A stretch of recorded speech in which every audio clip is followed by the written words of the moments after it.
Mackenzie Scott, Amazon billionaire Jeff Bezos' ex wife, finalizes her second divorce, which is kind of crazy. You go from being married to a billionaire to then becoming a billionaire after divorcing that billionaire and marrying a teacher who you then divorce and probably gave a crazy amount of money to. It's just like a really weird situation, and apparently can't find the right guy for her at all. So money doesn't really solve everything. So her second husband wasn't the full package either. Mackenzie Scott, the ex-wife of billionaire Amazon founder Jeff Bezos, has reportedly finalized her second divorce after a year of marriage following a 2019 scandal that exposed how the tech tycoon had cheated on her. Which, by the way, just as like a side note for like financial advice, not really, but what I would do if I was a billionaire that was already married before and got divorced, why would I ever get married again at all? There's like literally no reason to actually get married ever again after that point. You already have your kids, you already lived basically a married life, right? Like, why go through that process again where you're just going to end up potentially getting divorced again? Like, it honestly doesn't really make any sense to me, right? Like, whether you're single or not, it doesn't really make sense to get married another time after you've already lived decades married with another person. In my mind, like, what is the actual benefit of doing that? Why involve the government and potentially having to pay a crazy amount of money if something were to happen? You know?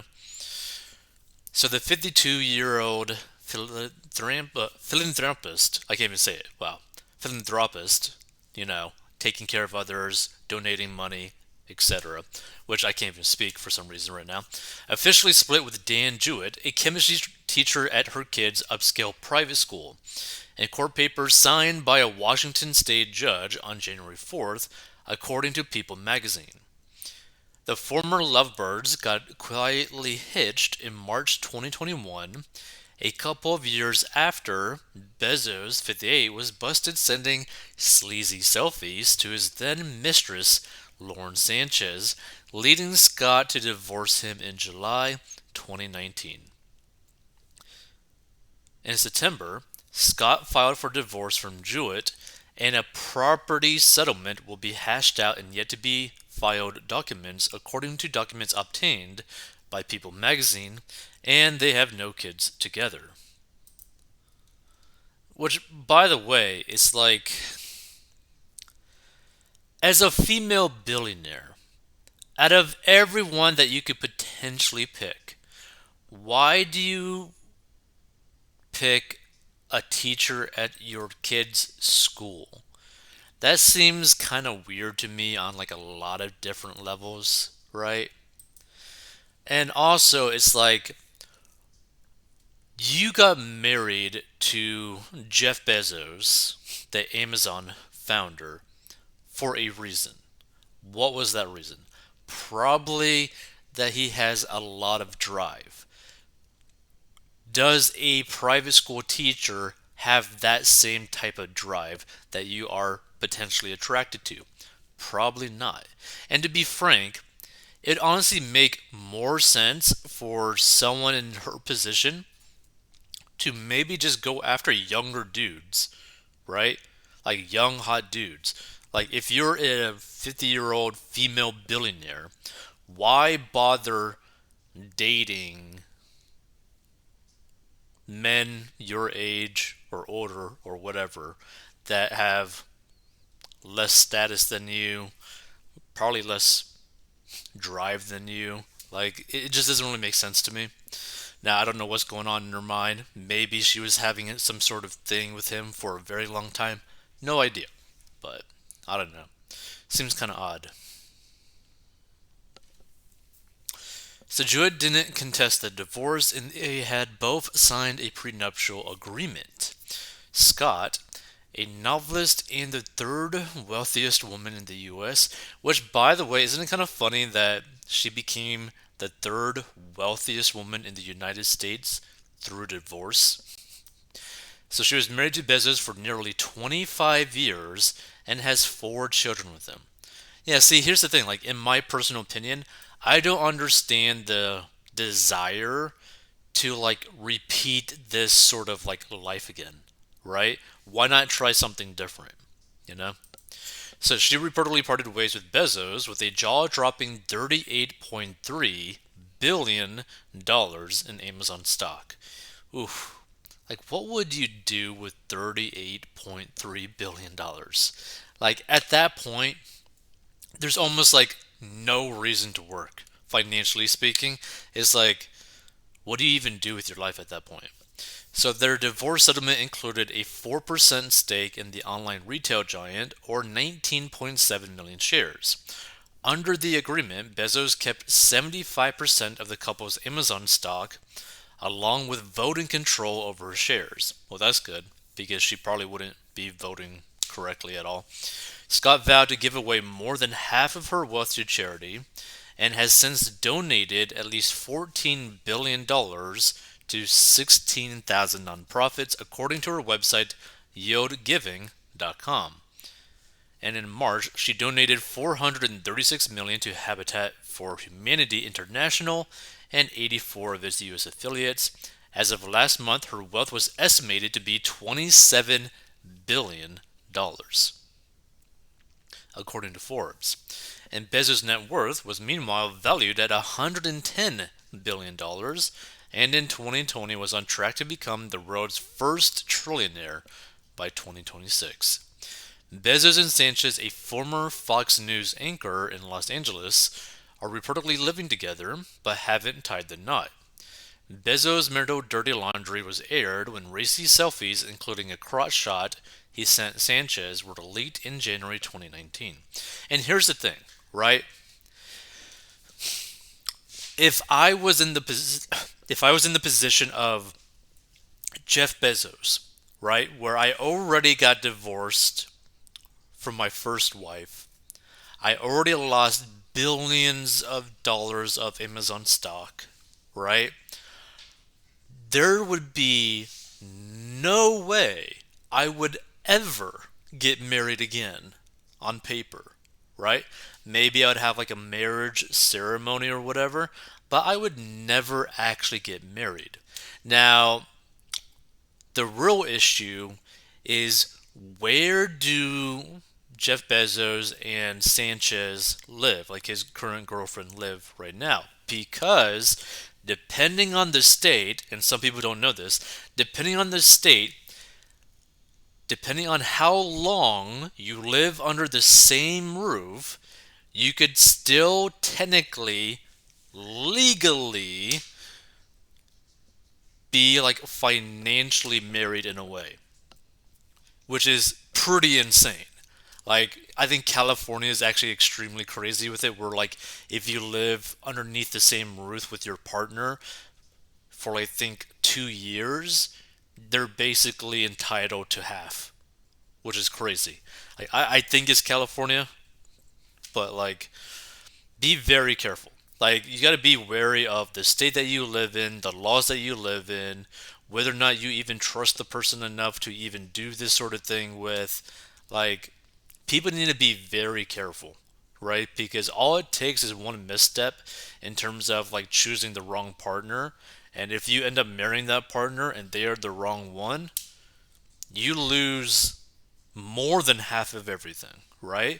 Depending on the stage of your relationship, you lose half of your money, half of your net worth, your kids potentially, if you have kids, right?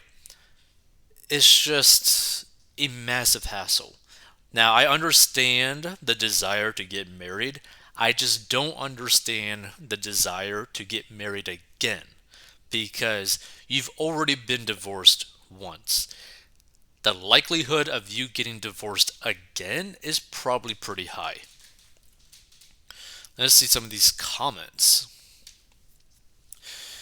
An enormously generous woman who other wealthy citizens would do well to emulate, but rebound relationships often do not work.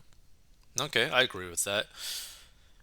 When you cannot get along with anybody, the problem generally lies within.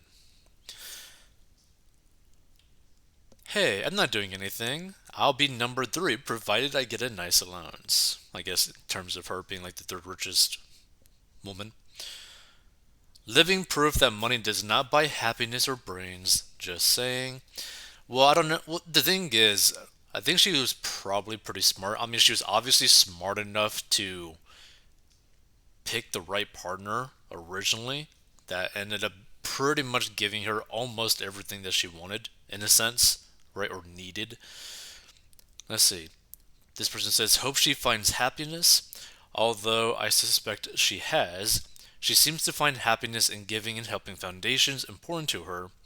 I hope if love is what she seeks, that she will find it with someone equally as kind and charitable. The thing is, I don't think she's happy at all, right?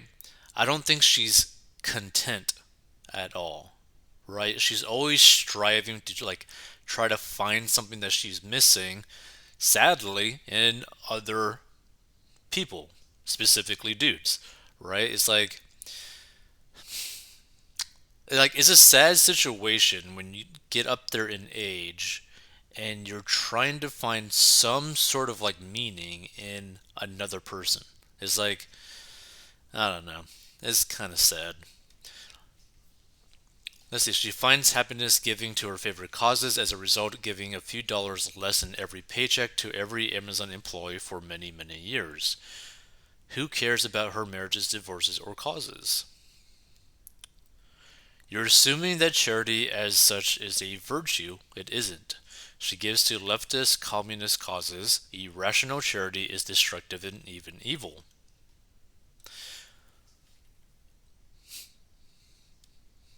Let's see. Nobody should remarry after divorce until they've had time to become happy living alone, in order to figure out what's really important to them. Getting billions in a divorce settlement doesn't make one happy, healed, or whole after divorce. Now, the thing is, like, I do like the first part of this person's comment. So, right? Like, nobody should remarry until they lived alone for a little bit to see whether or not they even actually want to marry someone, you know? Like, do you even want to spend that much time with another person having to basically compromise or, you know, enjoy their company or not enjoy their company, whatever the situation might be?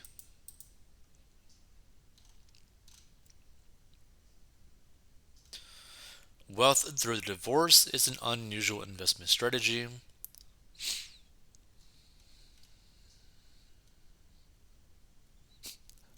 This person says, good lord, the looks bar she uses is so low, even I am in the running. Whew. Wow. The highest tax bracket marries the lowest tax bracket. That worked out well. I wish her well. Divorce is difficult. She should perhaps consider group counseling like divorce care and perhaps take a year off from dating. All the best, babe. This too will pass. Rebound marriages rarely last. Why on earth did this woman need to get married again and so suddenly at that? If she's that way, I'm available. I'm a good, thoughtful guy. Not a Democrat, though. I'm available and I would like to marry you. And whisper sweet nothings in your ear, and I'm better looking than your last two husbands. And I wear Old Spice. Oh my goodness. Okay. Feel free to give your thoughts if you stumble upon this. I just thought this was kind of like an interesting thing. Because, like, I don't know. To me, if I had multiple billions of dollars and I was already married and already had kids, like I would not want to go and get married again. Like if it happens, it happens, but like I would not go out of my way to get married. Like ugh, that just sounds like a hassle.